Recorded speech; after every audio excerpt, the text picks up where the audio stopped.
वक्त की आलमी सतह की सबसे बड़ी जो खबर है वो अमेरिका चीन वर्सेस ताइवान होता हुआ दिखाई दे रहा है। अमेरिका वर्सेस चीन, बीच में ताइवान पिसता हुआ नजर आ रहा है। और इस वक्त जो सूरत हाल है वह अमेरिकी कांग्रेस की सदर नैन्सी पेलोसी देर रात बाकायदा तौर पर ताइवान पहुंच चुकी हैं। और ताइवान पहुंचने के बाद चीन के अंदर जिस तरह से ड्रिल हो रहे हैं, जंगी मशक हो रही है, जिस तरह के बयानात और धमकियां आ रही हैं, वो बता रही हैं कि सीधे तौर पर नतायज आने वाले दिनों में ताइवान के लिए मुस्बत नहीं होंगे। अमेरिका के लाख सपोर्ट के बावजूद चीन की तरफ से जिस तरह की धमकियां दी जा रही हैं और जिस तरह की कोशिशें की जा रही हैं, उससे अंदाजा लगाया जा सकता है कि हालात बिगड़ सकते हैं। हालात बिगाड़ने के लिए कौन जिम्मेदार है, ये बात की बात। लेकिन इस वक्त चीन और ताइवान के बीच जो सूरत हाल है वह जंगी सूरत हाल है। और अमेरिकी कांग्रेस की स्पीकर नैन्सी पेलोसी ताइवान पहुंच चुकी हैं देर रात। और अब से थोड़ी देर पहले बाकायदा तौर पर वो ताइवान के सदर के साथ मुलाकात करती हुई भी नजर आई। उन्होंने कहा कि हम ताइवान के 23 मिलियन लोगों के साथ हैं। लेकिन दूसरी जानिब चीन की तरफ से जो प्लान है वो सीधे तौर पर कह दिया गया है कि हम टारगेट अटैक के मूड में हैं। और यह टारगेट अटैक का प्लान भी बना लिया गया है। 6 समतों से चीन को ताइवान को 6 समतों से घेर करके जंगी मशक शुरू करने का प्लान बनाया गया है। और जंगी मशक करने के लिए बाकायदा तौर पर 4 से 7 अगस्त की तारीख तय की गई है। चीन की जानिब से 1 नहीं 2 नहीं बल्कि 24 घंटे में 4 बयान जारी किए गए। वजारत खारजा की सतह से अलग बयान आया, वजारत दिफा की सतह से अलग बयान आया। और इसी तरह से चीन के जो सफीर हैं, खासतौर से अमेरिकी जो सफीर है चीन के अंदर, उनको तलब करके किस तरह से उनके सामने एहतजाज किया गया और बयान जारी किया गया। तो ये इस तरह की सूरत हाल है। ये तस्वीर इस वक्त देख रहे हैं आप, बराह रास्त तस्वीर है नैन्सी पेलोसी की, जब वो ताइवान की सदर के साथ मुलाकात कर रही हैं। कल शाम पहुंची थी और आज पहली मुलाकात हो रही है उनकी। ये तस्वीर एक ऐसी तस्वीर आने वाले मुस्तकबिल में बनाने जा रही है जो 2 सुपर पावर के बीच टकराव और जंग की सूरत हाल पैदा कर सकती है। और ऐसे में पिसेगा तो सिर्फ और सिर्फ ताइवान। जिस तरह से यूक्रेन बीच में पिस रहा है, उसी तरह से अब 2 सुपर पावर मुल्क टकराव की नौबत तक पहुंचता हुआ दिखाई दे रहा है। और इस वक्त जिस तरह के बयानबाजी की जा रही है और जिस तरह की प्लानिंग बताई जा रही है, वो बता रहा है कि आने वाले किसी भी वक्त कुछ भी हो सकता है। क्योंकि 20 अगर फाइटर जेट अगर चीन के ताइवान के एयर स्पेस में घूम रहे हों और चक्कर काट रहे हो, तो फिर आप अंदाजा लगा सकते हैं। फोजियान के मकाम पर अगर जंगी मशक रात भर चली हो और फायर ड्रिल रात भर हुई हो, तो आप अंदाजा लगा सकते हैं कि चीन क्या कुछ करने जा रहा है। चीन ने जो नक्शा जारी करके 6 मकामात की निशानदेही की है, जिसके 6 जो पूरी तरह से ताइवान के चारों तरफ से घिरता हुआ नजर आ रहा है, तो आप समझ सकते हैं कि चीन का प्लान क्या है। इसके अलावा जिस तरह की तैयारियां चल रही हैं, जो हथियार निकाले गए हैं और जिसका मुशाहिदा जिसकी वीडियो जारी करके बताई गई है कि ये हथियार भी अब जंगी मशक में हिस्सा बनने जा रहे हैं, तो वह अंदाजा लगाया जा सकता है उसे कि माहौल किसी भी नाहिए से मुनासिब नहीं है और मौजू इस वक्त बनता हुआ दिखाई नहीं दे रहा। खासतौर से ताइवान के हक में अमेरिकी कांग्रेस की स्पीकर जरूर पहुंची है, लेकिन अमेरिका की तरफ से इस पर जो बयान दिया गया है वो ये बयान इसलिए भी मुनासिब रखता है कि एक स्पीकर, एक नुमाइंदा भी होता है किसी मुल्क का, और वो अगर पहुंचता है तो व्हाइट हाउस को साथ देना चाहिए, और व्हाइट हाउस ने साथ दिया है। लेकिन चीन के अंदर जिस तरह का माहौल है वो बता रहा है, जिस तरह की तैयारियां हैं वो बता रही हैं कि आने वाले कुछ दिनों में बड़ी बात या बड़ी चीज आपको देखने को मिल सकती है। इसमें एक और बड़ी खबर यह है कि आज नैन्सी पेलोसी का दौरा है।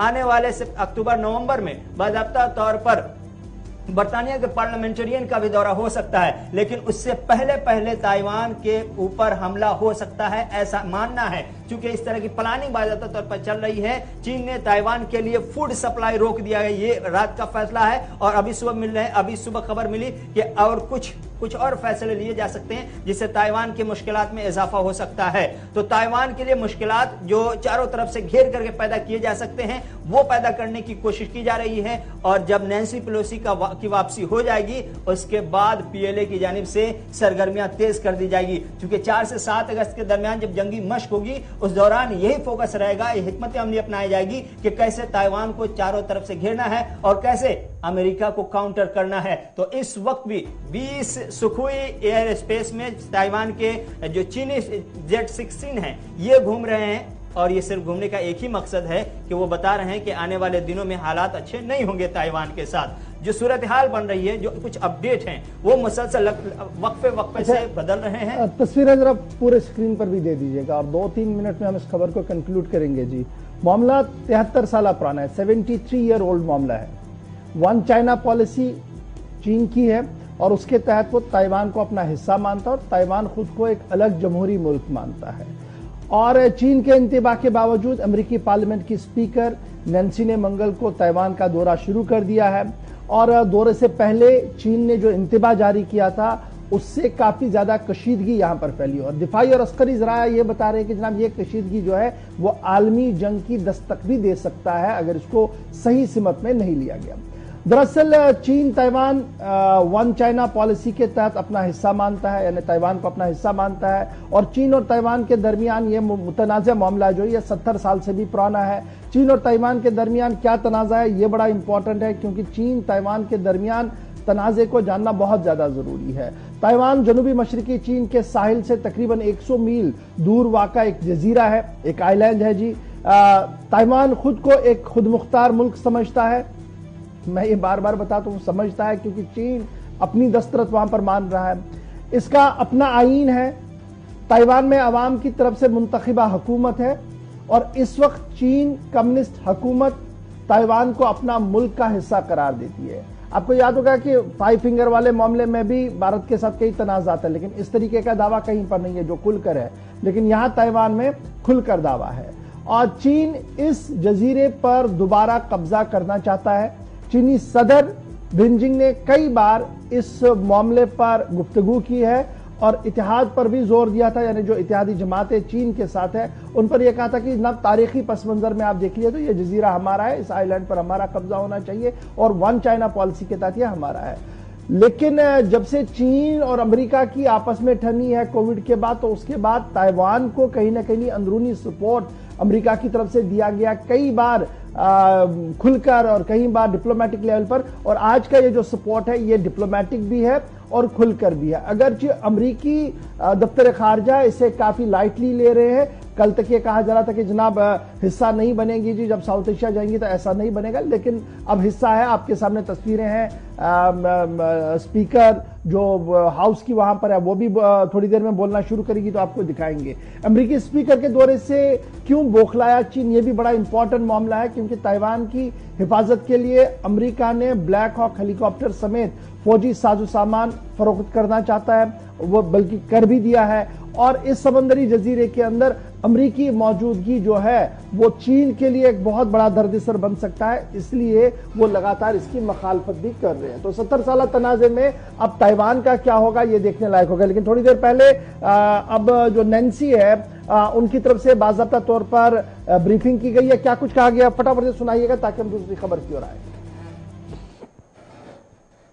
Congresswoman Del Bene of Washington State, the member of the Intelligence Committee and a leader in COVID fight and so many things in the Congress, Congressman Raja Krishnamurti from, I say Illinois, he says Chicago. 议员们呢，共和党无论在众议院、参议院，大家都是团结一致，有了高度的共识的。那我也非常的兴奋，能够代表整个众议院呢，代表整个美国政府能够接受这样子的一个勋章。我也很期待能够把大受青云勋章带回去，展示在我的办公室当中。毕竟我在办公室并不会穿戴整个大绶。Madam President, I think it's important to remind some and inform others of how we are here. 43 years ago, with the Taiwan Relations Act, America made a bedrock promise to always stand with Taiwan. And on this strong foundation, we have built a thriving partnership, grounded in our shared values of self-government and self-determination, focused on our mutual security interests in the region and across the world, committed to the economic ties that power prosperity for all of our people. 我们这一次的来访呢，其中一项重点就是要提醒大家并告知大家，43年前我们通过了《台湾关系法》，当时就许下了对台湾非常坚定的承诺，要与台湾站在一起。在这个基础之上，我们形塑了非常繁荣的合作关系跟伙伴关系。我们的焦点不但是有包括我们的共同命运的自觉，还有许多我们共同安全的议题，无论是在这个地区还是全世界的共同安全，以及我们必须要保障我们并且深化我们的经济关系，使得我们的两国的人民能够有更好的生活。Today, our delegation, of which I'm very proud, came to Taiwan to make unequivocally clear we will not abandon our commitment to Taiwan, and we are proud of our enduring friendship.